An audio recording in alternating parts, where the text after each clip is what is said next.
Hello, and a very warm welcome back to the Gimme Wrestling Podcast. My name is Ant, and I'm joined by... Dayman, fighter of the night, man, champion of the sun. He's a master of karate and friendship for everyone. Dayman! Also known as... Ollie. And today we are looking at... That's very good, I enjoyed it. Thank you. Today I'm looking at NXT UK, episode 49, filmed at Download Festival, Donington Park, 26th of June, 2019. With a bunch of sweaty goths. A bunch of sweaty goths. Do you know who was one of them sweaty goths? Were you one of those sweaty goths? I was one of them sweaty goths. I was in shot from the beginning. You can see me. I spotted you a few times. It did take me a while to spot you, though. Did it? Yeah. Cowboy hat? Yeah, it's really hard to see, though. It's really hard to see the cowboy hat. Like, because you just see sort of the darkness of it, and it's just like, it kind of... Yeah. I lost the cowboy hat that day, actually. Did you? After Slipknot, lost it. Yeah. So it lives on the WWE network. It's a fun show. Obviously, I was there for most of it, and we'll talk a little bit about that as we go on. Yeah. What do we have comment-wise? Loads of stuff comment-wise, because we filmed both of them from the last two episodes, so we've got a lot of comments to go through. So we are going to party through that. Smash. JM914, thank you so much for commenting. Dude says, no team outside Mustache Mountain at this point could dethrone Grizzled Young Veterans. Agreed. Unless you do a triple threat and let European Union win. Imperium. That's a good idea. Imperium! It's a good idea, a good way of getting the titles onto them, involving British Strong Style in that. That'd be a match that everyone would be excited for if it was at Cardiff. Yeah, I'd like to see that. I mean, I think Imperium holding all the gold is a good idea. We haven't had like a hold all the gold stable for a while. No, but the issue is, the only concern I have with that is the Undisputed Era, who have constantly part of their gimmick has been, we're going to hold all the gold, and they never have yet. Have they not all held it at the same time? No, they haven't, I guess. No, and I think that will happen. Yeah, but it's like, I mean, they had a chance in the last pay-per-view because he had Velveteen versus Roderick. Yeah. And it made sense during that, with That would have been great. Yeah. It would have been really great. But I mean, I don't think that's a problem though. I mean, NXT UK is a totally different brand, and we can, I'm sure we can play around with that. But I think Imperium, like, if we're gonna have them kind of like, stamp their iron fist on the division, then why not have them? It'd be a good idea, and I'd also like that it could also build into the story of the Undisputed Era as well. You've got all the gold. We should have all the gold. We've got an NXT champion, and that could build into. They also just deserve it because Marcel Barthel and Fabian Aichner are an incredible tag team. They need and that'd really help elevate them big time across the WWE. Definitely. So fingers crossed that happens. I don't want them to just fade out and disappear. No, Imperium needs to stick around. As a stable, I think it's a really awesome idea. I think cool. It's basically what the League of Nations could have been had it been if done it was well. built correctly. Yeah. Manfred replied, I think Imperium could take the belts from Grizzled Young Vets, and this could possibly lead to an unexpected alliance between Grizzled Young Vets and British Strong Style against Imperium. That would be cool. Perfect, man. We discussed this, didn't we? Like the idea of Zach Gibson and James Drake sort of being like reluctant baby faces. Yeah, man. You sometimes get in that role of like everybody's cheering for them because actually everybody really likes Zach Gibson because he's amazing, because he's really good, but everybody loves to boo him. But if he was like fighting for the faces, and also he could be like, nah, I still don't like you. The constant threat of them turning on Mustache Mountain would be a really interesting dynamic. Absolutely. And it does sort of feel like the issue with Grizzled Young Veterans at the minute is they don't really have anyone to fight apart from Mustache Mountain. Yeah. So do that, and it sort of makes sense building forward. We will have to see where it goes, but it all makes sense. Thank you both so much for your comments. We also have JM914 saying either Dunn is a surprise or he's going to be full-time on NXT UK, NXT US. This is in terms of the Cardiff show. Okay, yeah. I think it would be a shame if he wasn't there, but I'd understand if he wasn't. I think they want to kind of, I think, maybe move forward from the era of Dunn. I know Dunn was at the Download tapings. Whether he's been used in any of the actual tapings or not, I don't know. They seem to be moving forward with a lot of other things. Yeah, I think to be honest with you, like while Dunn was holding his historic reign, I was kind of like, I don't want to see anybody take it from Dunn. But now that it's gone, I'm quite happy to kind of move on and to look at other matchups and stuff. I quite enjoyed Travis Banks' match of Walter from this episode, and I think Walter is just a very interesting champion for NXT UK right now. He's basically a giant among mostly smaller guys. Yes. I think of many guys in NXT UK that even rival him in size. Okay. I mean, Dave Mastiff is massive, but he's short. Really tiny. Yeah. Eddie Dennis is really tall but really skinny. There's nobody that kind of really has that same build. I don't know if there's anyone in WWE, to be honest. It's like like Braun Strowman and like Brock Lesnar. Yeah. You do have some monster. I'm talking rubbish. Manfred also put in our timestamps. Thank you so much for doing that. Cheers, brah. There was one on it. There's a sexy look that we did at 1 minute and 2 seconds in episode 47. It was that one we did like really well in time with each other. Yeah, I think so. Yeah, cool. Yeah. Should we try again? Should we do like Zoolander? Probably not going to happen. I don't do Zoolander. Go. This is my sexy look. Sorry. You can see me on NXT UK episode 49. NXT UK 48. Manfred also put, he enjoyed the Battle Royale. Isaiah and Kaylee Ray really nailed that Rana through the ropes. Yeah. It was. Yeah, that was an epic spot. Really well done. It looked perfect, and Isaiah was easily the star of the match. Completely agree with you there. But I still just think that Isaiah should have won and then been beaten up by Kaylee Ray afterwards and then not been able to take that spot.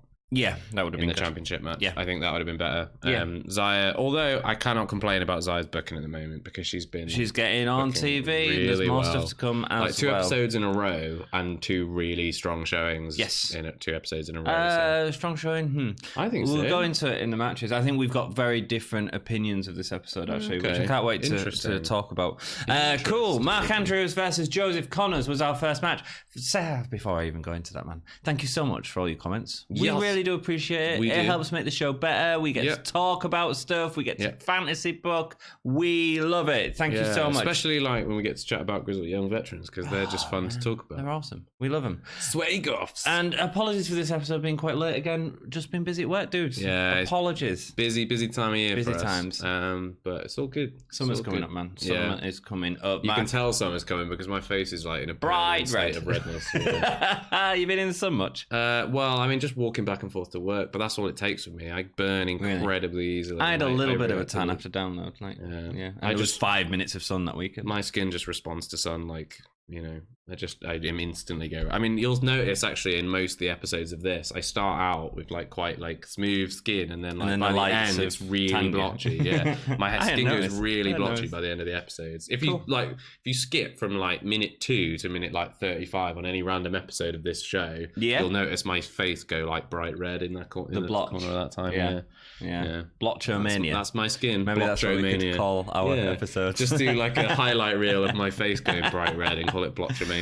Mark Andrews versus Joseph Connors was the first match. Connors wearing trousers. Yeah, new Jake the Snake-esque attire. Yeah, I quite liked it. Yeah, I like it, especially with the sort of Don't Look Down DDT thing. It sort of makes sense as a sort of new age DDT. I heard you. Did you hear me? I didn't see you, but I heard you. I heard somebody Don't look down. Don't look down. I was like, that sounded like Ant. I rewinded it and I listened to it again. And I was like, that was Ant. That was definitely Ant. Did you notice how many of the other audience chanted with me afterwards? Yeah, none of them. Yeah, none of them. Yeah, nobody did. Solid start to the match. Some nice arm drags from Andrews. Connors gets advantage by pulling Andrews' hair. What a heel. Followed by a nice overhead neck snap that was pretty neat. Nice opening pace, I thought. Yeah, I thought so as well. They're two good technical wrestlers. Absolutely. Bit blotchy at certain points. Yeah, that might become my new thing. Blotch of the match. Sorry, dude. Blotch of the match. Connors gets advantage. Connors delivers a decent lariat. It was good. Yep. One person in the crowd starts the "Don't Look Down" chant. Yeah. This guy. Although you only did it once, so I don't know how you thought that was going to start a chant. I don't do it again, man. Chant, you've got to go, "Don't look down, don't look down." But you just went, "Don't look down." That was it. I need to work on that chant. Don't look down. Don't look. But who down, else was going to chant with me? He didn't even have it written on his pants. I started chanting it, and I was like, "Oh, he's got snakes on him." Well, I don't know. Nah, cool. There was a lot of Connor's offense as he strangles Andrews across the apron. Connors goes for a springboard. Don't even know what he's going for there. It was another blotchy moment, man. Yeah, it was super weird. I think he was going for that springboard, like through the ropes DDT thing. Yeah, and it was completely off target, and Andrews reacted to something that didn't hit. I like the ring torture though. I liked him sort of putting him on the edge. I don't see that very often, where he sort of put him on the edge of the ring and then was like pushing on his face and stuff. And like, I feel like we've seen it quite a bit recently. I feel like I haven't seen. You see Walter do it up on the top row. That's what I was thinking, Walter. Yeah. But not like on the actual ring apron. I don't think. And remember, that is the hardest part of the ring. It's the hardest part of the ring, as we are constantly told. Yeah. So yeah, it was a bit botchy, that sort of springboard. It was a bit botchy. Commentary say, he didn't catch all of it. I hate it when they do that. Yeah. Didn't quite catch all of that, but he stunned him. It's like he didn't touch him. Didn't go anywhere near him. Didn't do anything. No. Power slide into Enziguri from Andrews. Do you notice how long that slide was? It was good, man. It was at a metal festival, man. Yeah. Def Leppard had been on the night before. I'm glad that he didn't go do that. That would have been funny. That would have been funny. Northern Lights suplex before a dive to the outside, and then a standing moonsault. The 619 move that he does to the back of Connors. Yeah, all right. It's variation. It looks low impact, I think, when you do something like that to the back, because there's no way just falling forward. And there's no way you can actually gain that much momentum to actually really do any real damage. Can you imagine the 619 ever being an actual like MMA fighting move? Do you know what I mean? Like it just makes no sense, because you're putting all of your momentum the opposite direction to them to start with, so it makes zero. Like you just absolutely stupid. Connors flips over Andrews with a buckle bomb. Yeah, nice. Stone Dog Millionaire. Yeah, I always forget that he's got that. I saw it coming that time. Did you? I saw it coming, but that's because I was watching out for it. Because I was like, I'm not going to get caught this time. And then he went up for the thing. Although I did think he was going to do it two moves earlier. He went to do something on him. I went, we're going to get stunned. Oh no, we didn't get stunned. And then like 2 moves later, I was like, stunned. He fooled you. Yeah. And then we get the shooting star press for the win. Do you know what I really loved about the end of this match? Go. How into it the crowd were. Standing O. Yeah, man. That was because of me. That was just me, yeah. You stood up and everybody went, don't look down. Everyone stand up. And everybody stood up. But like, it was amazing like how much people loved Mark Andrews at this. Yeah, man. I thought, I genuinely thought he was going to be hated, because like it's a metal festival and he has his... You say it's a metal festival, but they have such a wide range of stuff on there. In fact, I think last year at Download, Mark Andrews' band played at Download and stuff. Okay. So, they do have a lot of punk stuff. I expected him to be kind of like them. I don't know. I think I just thought the crowd would reject the general conventions of wrestling a little bit. I tell you what, I was one of the only guys chanting for Connors, and that's because, we constantly like backed up Connors and wanting him to get something, and no one else in the crowd was. I mean, it was very sparse. I feel like also a lot of the crowd, although we were into it because we're watching wrestling at a music festival, even though everyone was tired, when you're camping for days and you've like got to get up early with a hangover, and I was drinking rum straight from a bottle actually during the episode. I noticed myself do that several times. It's just quite lethargic at a festival in general. Weather, blah blah blah blah blah. So I think they did a really good job for what they did, and I think there were certain points in this episode where that lulled a little bit. Yeah. But for a festival, but to get a standing O after a match, like you don't even necessarily always get quite that reaction at where people have paid 40-50 quid just to be there for that match. And I'll tell you what, the crowd reactions were a lot better later on in that show, where you had Adam Cole and was it Adam Cole and thingy, that show? Mastiff, I think. Yes, Adam Cole and Mastiff, that one. And then the next one that I saw was Adam Cole and Zach Gibson, which was the best match I saw there, which it won't be shown, but that's cool. Yeah. I wouldn't want it to be shown. We see Imperium, because it just Barry's Gibson, absolutely. We see Imperium backstage, all egging on Walter. Yeah, let's go. Fine. Whatever. Yeah, it's all right. The Hunt were having a piddle at one of the security walls when Mastiff comes out and asks if are we going to let Gallus do whatever they want to us? Continue to grunt. I thought they'd missed a trick here, because obviously Mastiff is a kind of dog, right? A Mastiff. Mastiff. Yeah. So I thought he was going to come out like as a furry. As a fairy? Big ear, like big ears, a tail, and he was going to be like... and then they were going to go. One of them was going to go, and then the other one was going to go. They're going to have a conversation in animal noises. The fairies. Wow. But the fairy. That's what they should change the name from, the hunt to the fairies. No, but I just thought maybe they would do like a Mastiff would embrace kind of the idea of the dog, and like he'd become like I'm a growling pit bull, or I'm a Mastiff. What's the Churchill dog thing? Yes. I thought that's what he'd do, but he just sort of came out and was like, "You're gonna let him get away with it," and they kind of went. He went, okay, let's go.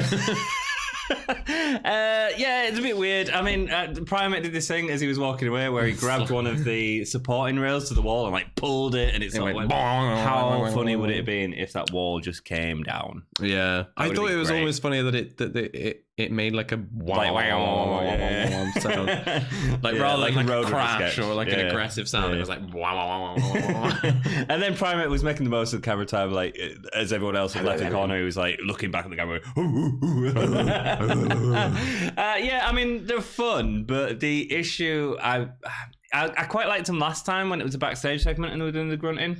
Yeah. This felt a little bit like they were grunting behind a security wall, ready for, as opposed to them coming from somewhere. My question would be, what would you think was happening if you were on the other side of the security wall? Oh, download, man. Sweaty goths. Sweaty goths. Two sweaty goths getting it on, brother. Getting growly. So I just fear that the Hunt are going to remain as that, and they're going to push that further, and they're just going to completely disappear into the silly tag team. I think it's a little bit of a joke, isn't it? It's becoming it. But actually, the two guys are very, very talented. They're so talented. It's a shame, man. It's a shame. Are we happy about Mastiff joining them? Is that like a thing? See? I'm happy, not because of him joining them, but because of the Gallus feud. Makes sense.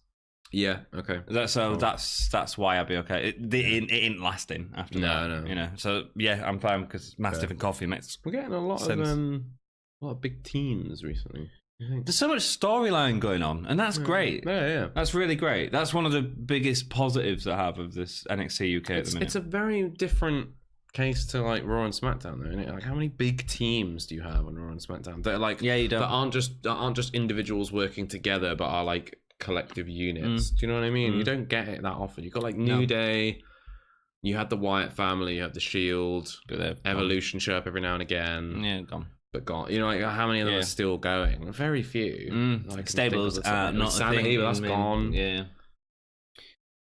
Yeah, but you get tag teams, but not like group. Do you know what I mean? Like I know what you mean. Groups. I know what you mean. But I'm really enjoying the sort of faction war it. stuff. And I like it. I think it's a good way to get everyone on. Faction and getting them war doing is something. good. That would be a good name for a pay-per-view or something. Yeah, know, like something like that. Maybe like yeah, I'll think about it. Have a think about it. Yeah, like faction war. Hadrian's Wall. It'd be cool. Grizzled Young Vets promo next.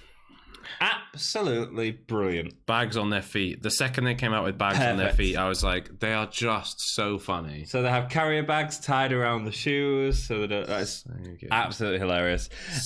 Drake looking swish in a red and black velvet suit. That's the type of stuff. They're just so smart though, because you've got to think like they know that they're coming out into a crowd of goths. People that haven't washed for days. So dress in your suits and look as smart as possible with this really bad thing on with then like bag feet, and it's hilarious. Just perfect. It's so clever. Perfect. Like, I love them.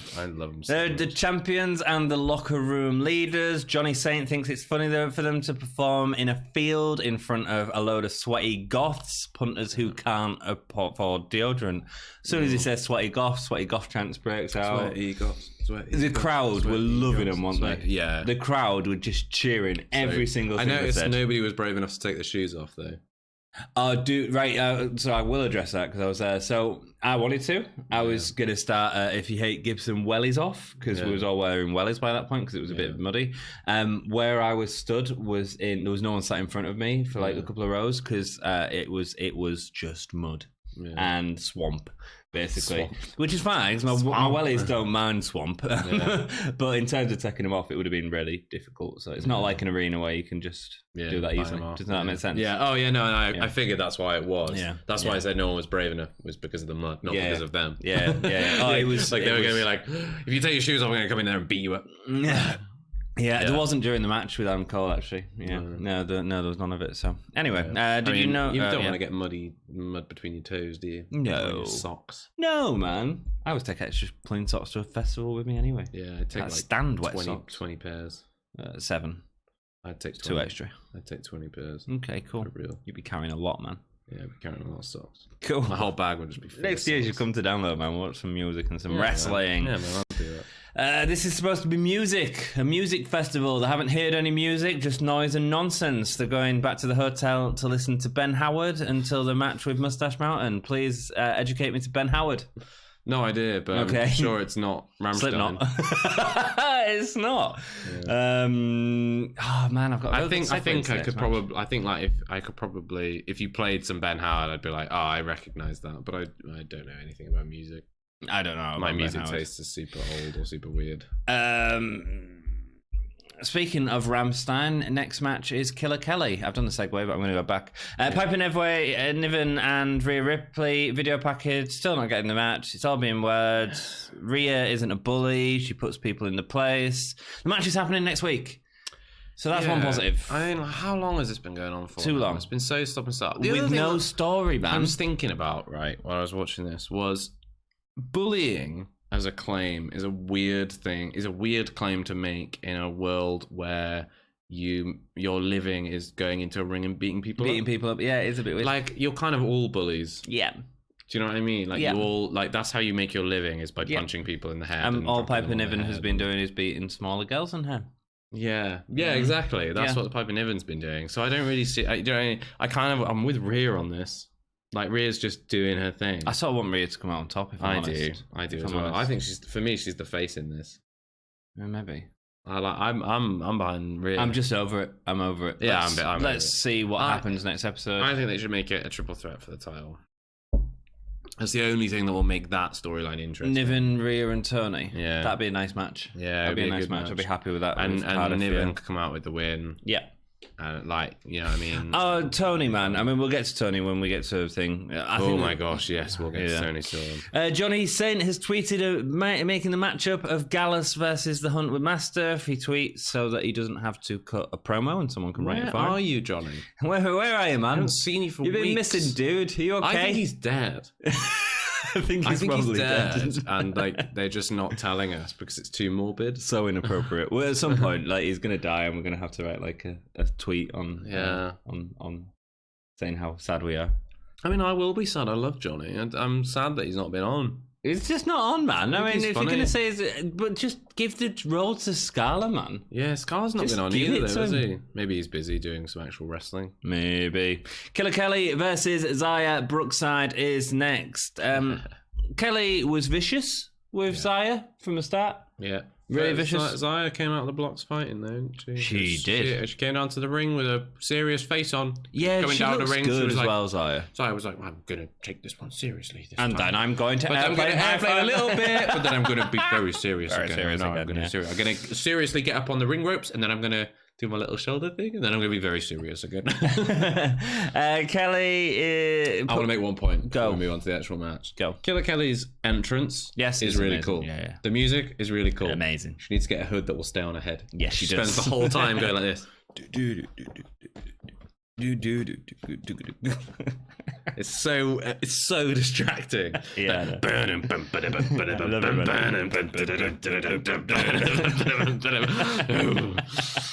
Du hast hoods.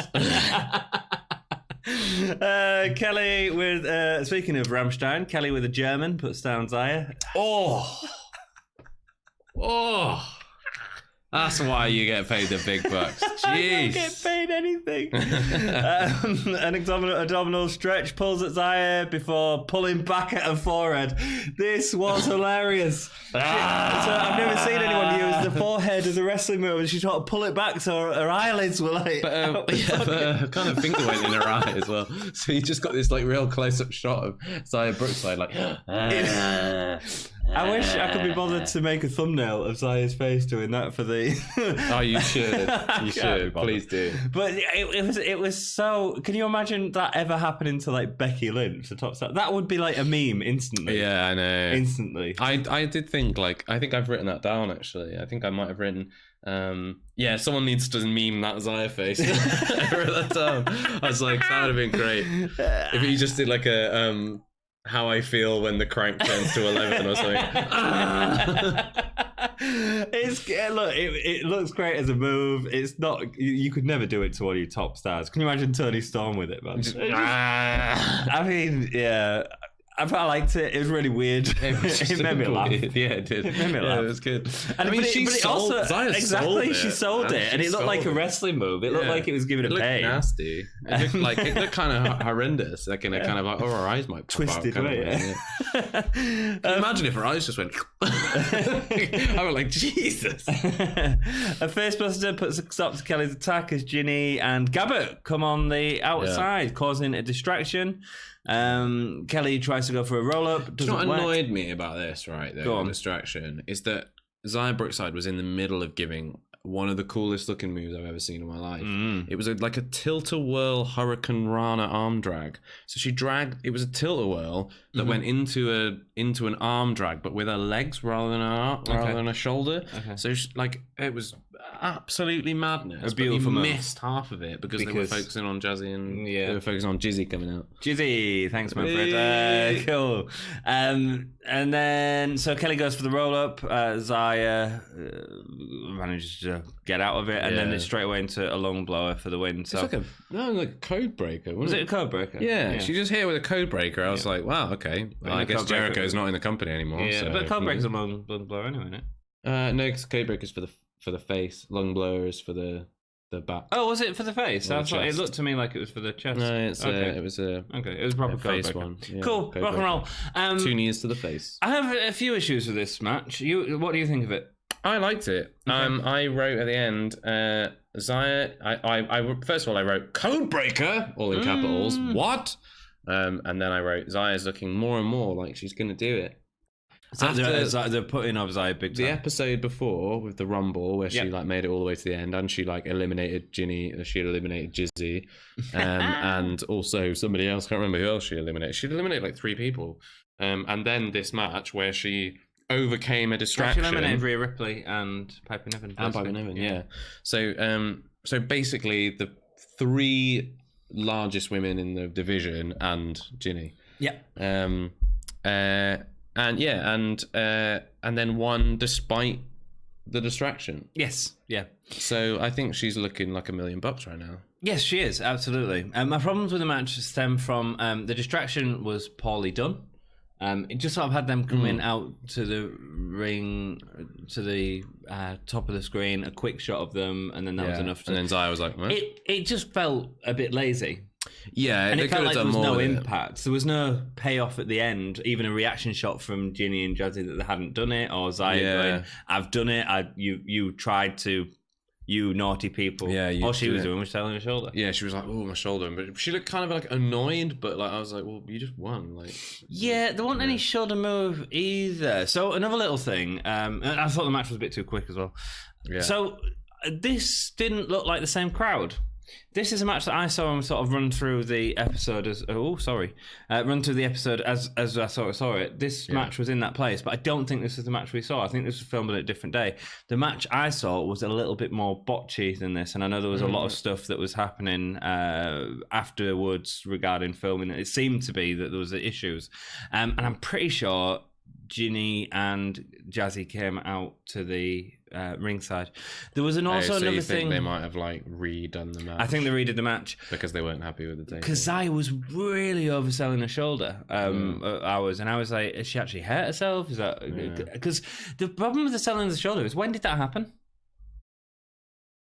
That's a good question. There was nothing in the match from Killer Kelly that really. I mean, there was the German. Yeah, but that was early on, and also there was no sort of. It just sort of come out of nowhere. It's a little bit weird to me. Yeah, maybe she has hurt her shoulder. But then, if they've refilmed it and it's happened again, then that's just part of the storyline. But I don't understand where the shoulder got injured. Maybe you know what I mean? there was meant to be a spot with her shoulder, but that in the reshoot they just didn't do it. Maybe, I don't know, man. Who knows? Just a little bit weird. Yeah. And for that reason, I'm giving it a thumbs down. Oh, I really liked the match. Okay, I thought it was so quick. I thought like it was clean, but I think that it needed to be kind of quick because the point of it was not for them to put on a 5-star classic, but for the distraction storyline element of it to kind of come out. I think for the quality of the two matches either side of it, I just wanted to see more from it because Xaya's capable of that at the minute. And I thought the story was good, and I cool. like that Xia got the win despite the distraction. I think that makes her look strong, and that's, I think, and the feud with Jizzy is going to be good. Yeah. Toni Storm promo next. Kaylee Ray has had her chance at the shiny. Yeah. She hasn't announced a match, but Toni is ready for her anytime and will be back in action in 2 weeks. Obviously not against Kaylee Ray, against someone else. Building up a story. It's Toni time. All the time. I'm confused.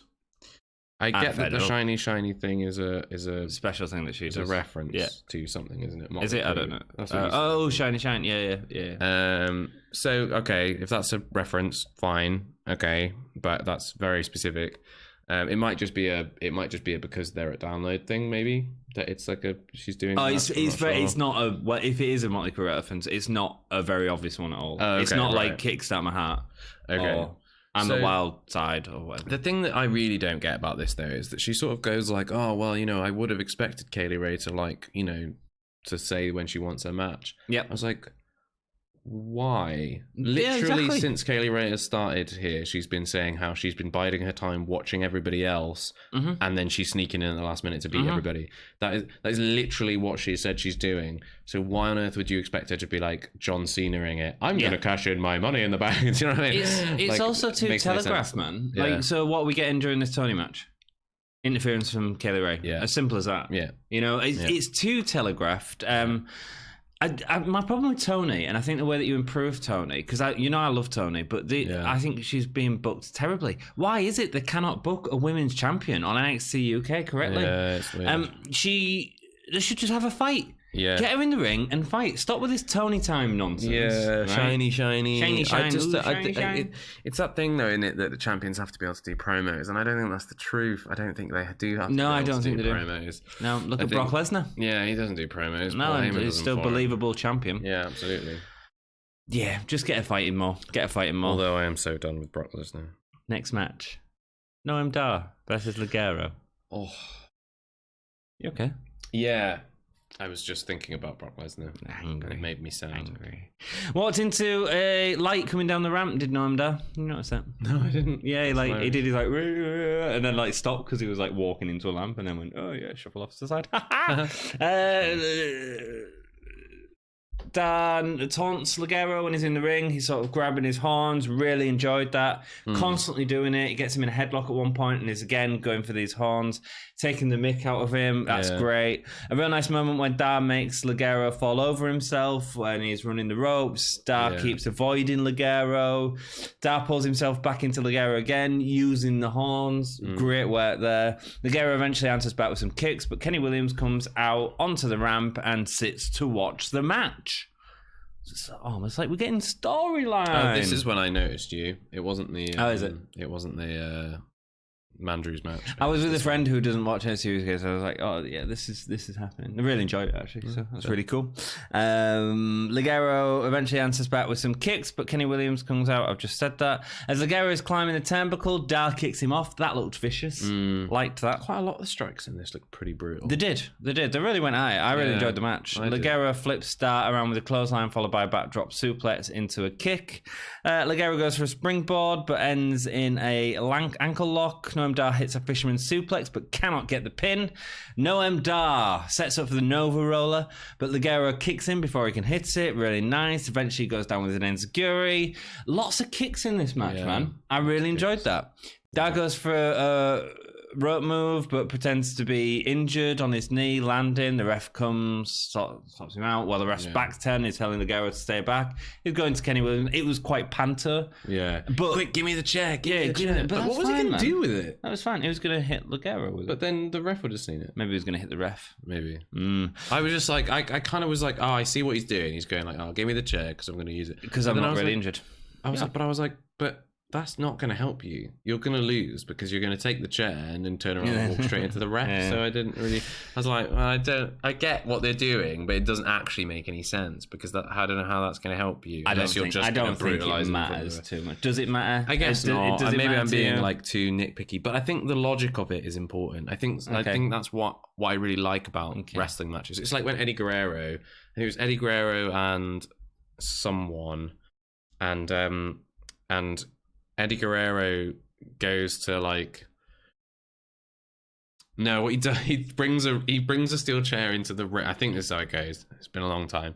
He brings a steel chair into the ring, hits it on the floor, and then throws it to his opponent, and then falls on the floor and holds his head. All right, clap. And the ref turns around, obviously hearing the DQ, and sees the guy holding a chair and Eddie rolling on the floor. And I'm like, that's genius level logic in a wrestling ring, and he's thought it through. I love the tags.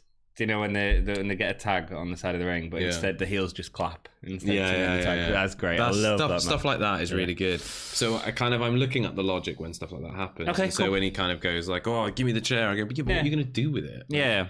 Obviously, Kenny Williams goes to give him the chair, but holds on tight to it instead. I'm actually quite surprised in this. I thought they was going to move Kenny into Dar. No, not that I'm complaining.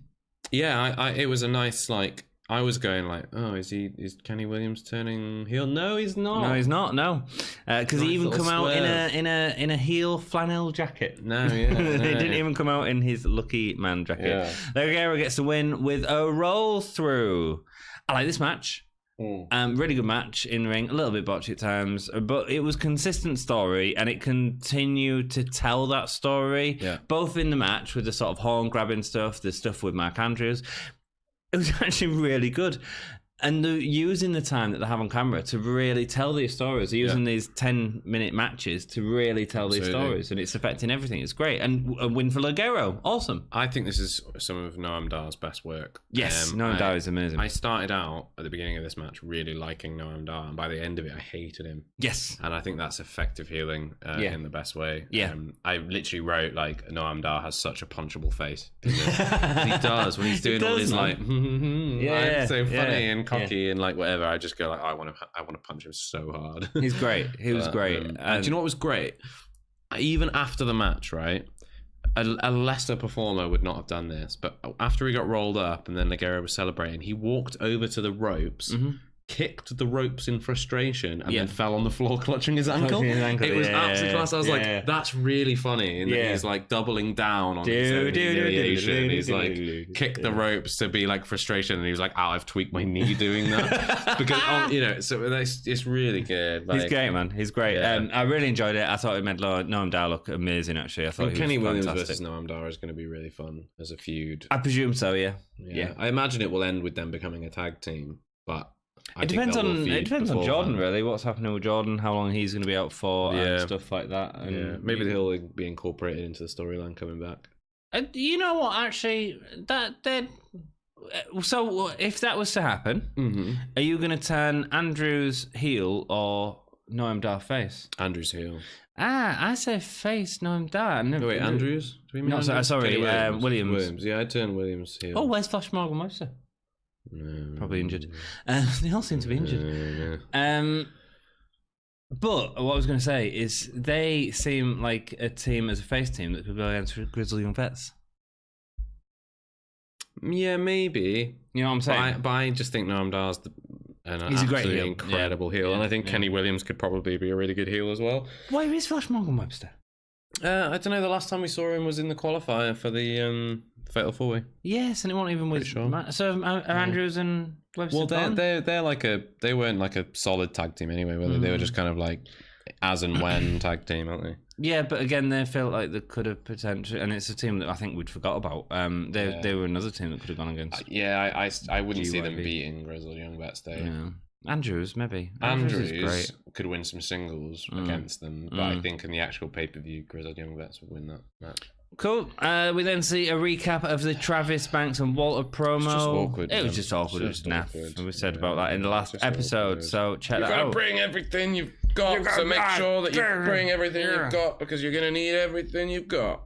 Walter versus Travis Banks is our next match. But before we go, please write them comments down because in episode 50 we want to talk about what you think about NXT UK. We want to hear exactly what you think. We want to speak about where you want us to say words. Go with the show. That's the one. Thank you. Go with the flow. Go with the show. So yeah, it's a big monumentous episode, isn't it? Number 50. I'm really proud that we got to 50, man. Every episode's been covered, even when you went away for like 12 weeks. Absolutely, we've worked really hard to get to this, and we appreciate all of you for continuing to watch the episodes, even when it's a bit late and stuff. And the constant support you guys show the channel is. When did we start? What was it like?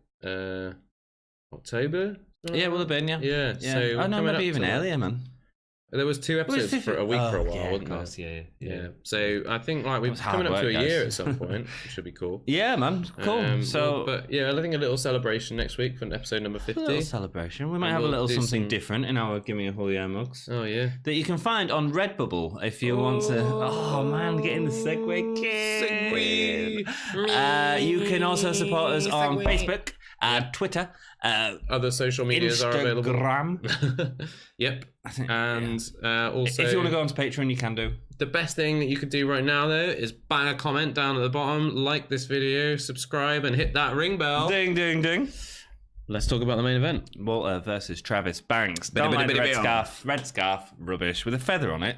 Yeah. Like a really bad clip art graphic of a feather. I just thought he was so teeny tiny. Yeah. Really sweet. Didn't like it. It seems too simple. It's weird. It's really odd. Like, because I'm so used to wrestlers on Raw and SmackDown who are like 6, like Randy Orton, something like 6'6". Yeah, everybody's like a giant over there. And then like most of NXT UK roster are just like tiny little people. And so Travis Banks like runs out to the ring and like most of the people he's like high-fiving in the front row are all taller than him. And then he gets in the ring and the ref is taller than him and just like And then Walter gets in the ring and he's like twice his size. And I was like, no, he's gonna get eaten alive. Yeah, absolutely. Kicks from Banks until Walter catches one and puts him down with an elbow. Yeah. It did feel I quite like the story of Banks trying to go for Walter, and again that but it's quite similar to the Pete Dunne stuff. There was quite a few similar spots, wasn't there? There was. If Walter gets one in very particular, there's a lot of again Walter. If he gets that one move on you, whatever that move is, you are dead. And I kind of like that. It makes sense. Yeah, with the size difference and that, it makes sense. And I like that he was like they were going with this like he's chopping down the tree thing. He's like just going to keep kicking him in the legs until he takes him down. Yes. The foot choke across the turnbuckle looked really vicious. Walter sort of falls through it, and then Travis Banks just sort of like gets dumped out at the edge and hits the ring apron really hard. It might have been a bit botching, maybe. I don't mind. I didn't mind. Brutal. Yeah, it just looks like and he just sort of dumped him out of the ring, and then that's the thing back in the middle and did his like. Yeah, come on, man. I might have I might have blotched up, but I'm just gonna. I think he was kind of like, he was almost going like, get out of my ring. Yeah, man, I like it. It's cool. Even when Banks get into the ring, a big boot sends Banks like looking loopy. Walter's lost weight. He looked like he's cut some serious weight since he's debuted. Yeah, I don't know what it is. He looks like his face is looking so like angular and pointy. Nice. Less baby face. Yeah. He looks much more like aggressive that way, I think. Okay. Yeah, I think he's lost some. I think he's cut some pounds. Cool, good for you. Walter. He's moving agile. I don't really want him to lose too much. Though. No, I don't want him to lose any more than he has because he looks great. I don't want a new Eddie Dennis. He looks great right now. He does. Yeah, he does look amazing. Yeah. Banks tries to put out muscle Walter, lock up hands. Obviously, silly. I mean, well, really. He gets beat back down when he's on the floor with a kick. Nice again, showing Walter breaking through it. Bank keeps going for the kicks, and after several kicks managed to cut down the tree that is Walter, but then decides it's a good idea to go for chops. Yeah, what was like he cut him down and then waited for him to stand back up again. Yeah. I was like, what are you doing? That was the one thing about this match that really irked me. For the most part, I really liked the match. I thought it was okay. That did my nut in. I was like, you've literally just like finally managed to get him down to the ground and you just let him stand back up again. You've spent this whole match trying to press on this advantage, like trying to get him down because that's where you can actually do some damage. And then you just let him stand back up again. It makes no sense whatsoever. Yeah, it was really annoying. We get the low drop kick onto Walter. We saw that a lot sitting there. That's what I was referring to when I said about Pete Dunne. We've seen that a lot with Pete Dunne, that sort of low drop kick. But again, it was from a run as opposed to from the top rope. When Dunne was doing it, it was from the top rope. So this was my biggest problem with the match. I never believed Travis Banks at all. No. And that's not just from like a logistical standard. It's like the building up to sort of a comeback just didn't work. Yeah. And that was my biggest problem with it. If you're going to repeat moves like a low drop kick, then you've got to at least do it like the last guy did it, if not bigger. Do you know what I mean? The way I was looking at it was like, they've given this match, I think it was like 14 minutes. It was decent amount and it was on episode 49. Yeah. They're not going to have a title change on episode 49 at download. And I was like, so it's, I know already what it's going to be, but I'm interested to see how badly Banks gets destroyed. Yeah, I would have liked to have seen him get destroyed a lot more than he did. It would have been nice, actually. Like, do you get what I'm saying? To an absolute squash. Let's go out of the match for a second and let's just talk about this a little bit more. So here's my problem with it. This has been a massive build-up. Yeah. Right. Without apart from that awful promo last week, they've had a fatal 4-week contender. We've been watching the build-up to this contender, the next contender to watch her to Walter for what, 8 weeks now, something like that. I don't think it's as long as that, but yeah, it's like 6, I think. A long time, right? Yeah, and here we're getting it. Time. And I don't believe Travis Banks ever had any. You know what I mean? Yeah. It does feel a bit like a bit of wasted time when you had that fatal 4-way, and then like they're going to give the match away on free TV. Now, if they'd put Mastiff in that role, I would have been going, oh, I wonder what's going to happen here. Yeah, I didn't believe for a second that Travis Banks was going to be him. No, and I wouldn't necessarily believe that Mastiff would have won, but I also don't believe that Mastiff would have lost. I think there would have been something else more interesting going on. Yeah, maybe. Also, Imperium weren't involved in anything? Yeah, interesting that they didn't come down. But I guess they need, I guess, like what we saw from them. We'll finish the play-by-play and we'll talk about the match afterwards. Yeah, fine, sorry. There's like the ending of the match, I think, is quite important to like how Walter is being booked, I think.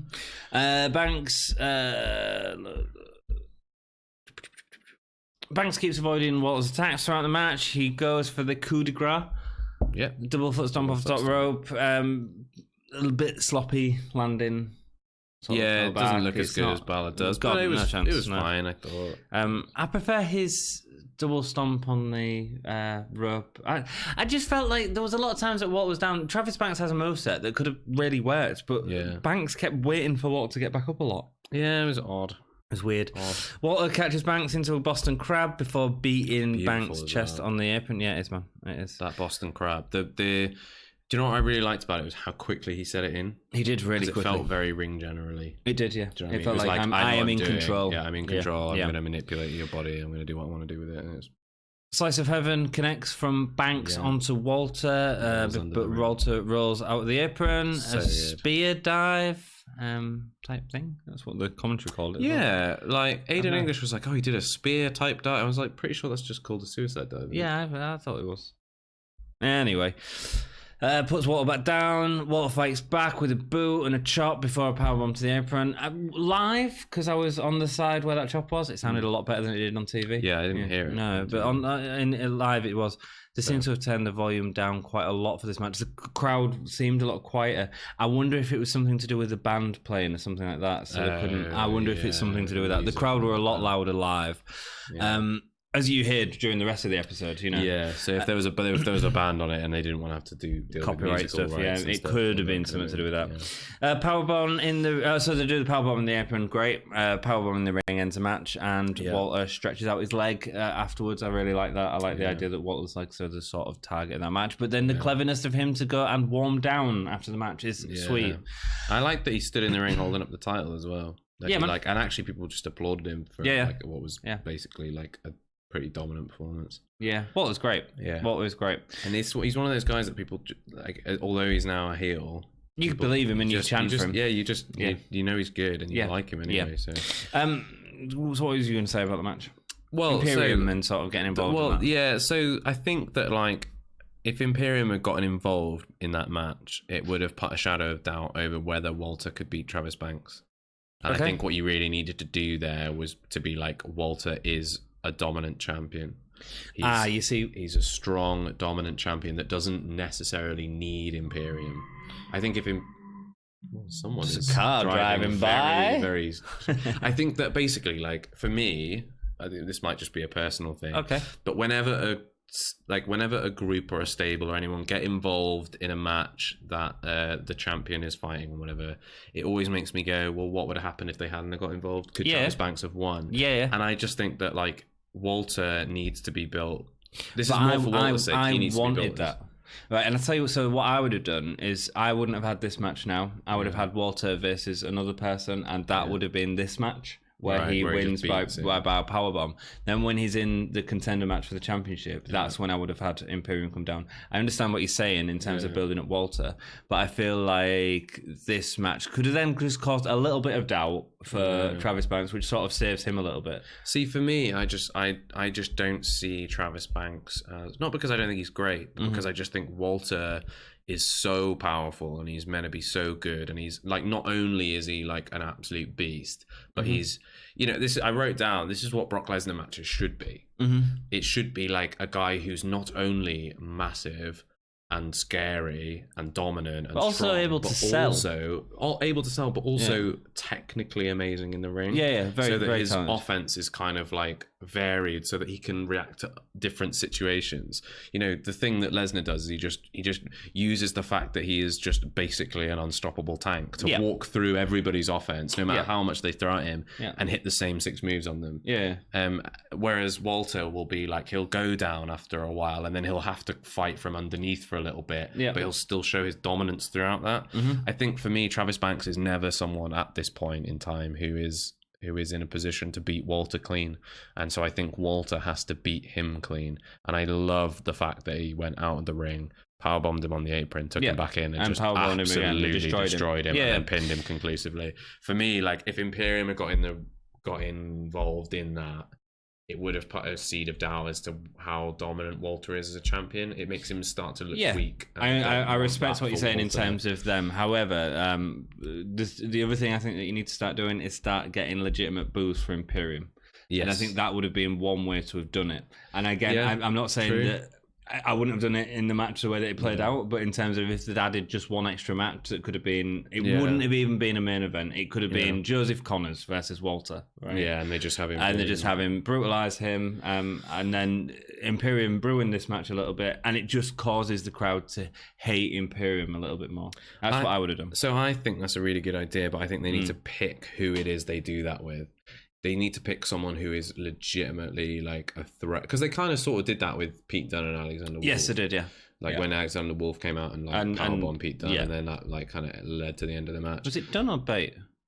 Oh, it was Bate. Sorry, not sorry. Dunne. No, it's all right. But I think that kind of thing would be really good. You know, like I think actually like that could be, because people love Tyler Bate. So if Tyler Bate was having a match with Walter and like he was doing his big strong boy thing, and we thought, oh my god, actually like the little plucky underdog is gonna beat Walter, and then Imperium come out and then beat him up. That would be like really good, and also Tyler Bate is now established enough for me to be like, yes, I could believably buy him beating Walter on the night.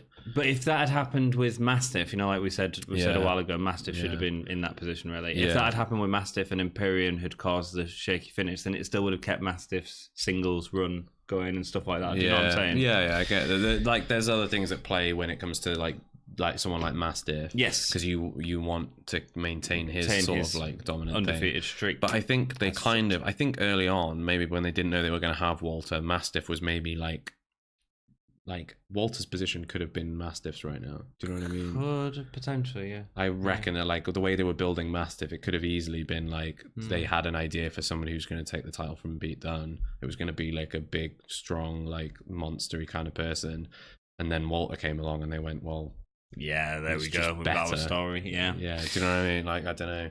Cool. Could have been that. So that might be why Mastiff has had a bit of shaky thing. Okay, stars for the episode. 3.5 for me. I thought all the matches were great, and I thought that despite some pretty bad promo segments, like the very beginning where Travis Banks was talking, I was like, man, this is boring. Before the intro, and then Tony Storm's was not great again. No. It was better than it has been, but the Grizzled Young Vets were amazing. Grizzled Young Vets were really good. I think there was a few shaky segments, but the in-ring action this week was top notch. Cool. I'm going to give it 2 stars. I don't think I enjoyed the in-ring as much. I didn't enjoy the last match, I'd say, as much as I expected to. I really loved it. And the Zaya Killer Kelly, I just thought it was way too quick. And I don't think they told the story very well. Best match? Banks versus Walter. Ligero versus Dar. Yeah, it was a close one for me. Yeah, I thought they did a really good job. And I thought the story throughout the match was good in several different areas, not just in ring, but also what was happening. Best performer? Travis Banks. I think that was probably the best. I feel like that's the best we've seen him. I really enjoyed his matches with Devlin, but I feel like Devlin carried a lot of the weight on that. Okay. I think this is like, we saw like this, the letting Walter get up thing was dumb, but like a lot of the offense and a lot of the, like, the comebacks and stuff were really good. Like the comeback moments where he was like just driving in, and then like when he finally kicked him down to the mat after like so many kicks to the leg, I was like getting pumped. Yeah. So I think that's some of the best we've seen from Banks. Maybe that's my issue. I just couldn't get into the match and get excited about them. Maybe that's the issue. And my best performer is Noam Dar. I thought he was outstanding this episode. Really, I thought it was a real talent to watch. Reminded me quite a lot of Owen Hart's better stuff. And that's sort of a massive compliment, really, isn't it? Holy chip moment. I mean, I really, honestly, I was looking at it and I was like, I can't. Apron powerbomb. The apron powerbomb. Fine. It actually got a holy chip chant. Okay. Yeah, okay. Holy chip. Yeah. Holy chip. Yeah, I thought it was, we've seen Kevin Owens do that quite a lot, but I thought Walter's was the best one I've ever seen. Okay, cool. It was amazing. He sort of hit him on an angle, and he absolutely went for it. Cool. Like sometimes you see people do moves onto the apron, and they sort of like release them onto it, so they sort of land on that's it. Why I prefer, that's why I quite like. But Kevin Walter's Owens. was just like slam. And I was like, well, Travis Banks is dead. Good. Well, hang on. What are we doing with Travis Banks going forward? Well, I mean, he's lost the title opportunity and he lost it clean. I think he moves on to something else. So what's he moving on to? I don't know. He'll probably end up in a program with like Eddie Dennis, maybe, or someone returning that we've not seen for a while. Maybe don't know. Jack Gallagher. Maybe. I think like Cassius Ohno would be a good one for him. Yeah, that would be a good one. Have we seen that yet? I don't feel like we have. No, I don't feel like we have. Yeah, that would be a good one. I'd watch that. Cool. I think he's great. I don't see him around the title picture right now when there's Walter there. I'm just going to set the frame in right. Don't see anybody right at the end. Sorry for anyone that's been annoying. I mean, Rock and roll. Anything else to say?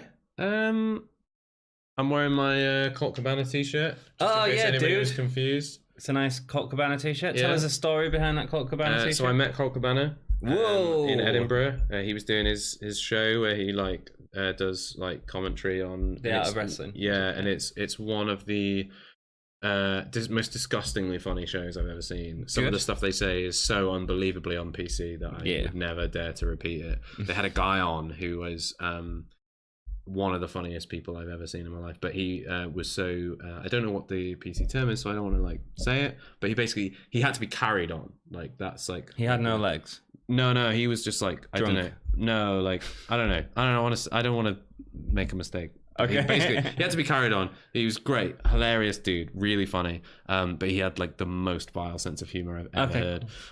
But he was so funny. And afterwards, Colt Cabana was like, "Well, this is my last show in Edinburgh, so I'll basically give you some t-shirts." Cool. So and he was like, "Whatever you've got in your pocket, give me that, and you can have a t-shirt." So I walked up to Colt Cabana and I said, "I don't have much on me, but I have this handful of change." Nice. I had like maybe about 65p in small silvers and coppers. Yeah. And I gave him that and he gave me a t-shirt. Nice. This t-shirt. Cheapest t-shirt of all time. And it's a Colt Cabana t-shirt. And you're happy. He was a nice dude. Cool, man. Cool. Rock and roll. Thanks for the story. No worries, that's it. That's all we've got for you dudes. Until next week, where we are on episode 50. Join us for the party. Please share us around. Tell your friends about it. Tell your friends to join in. Drop a comment, drop a like, do all that stuff. Keep us going. We love it. We love the comments. You keep it GAHY. Gay.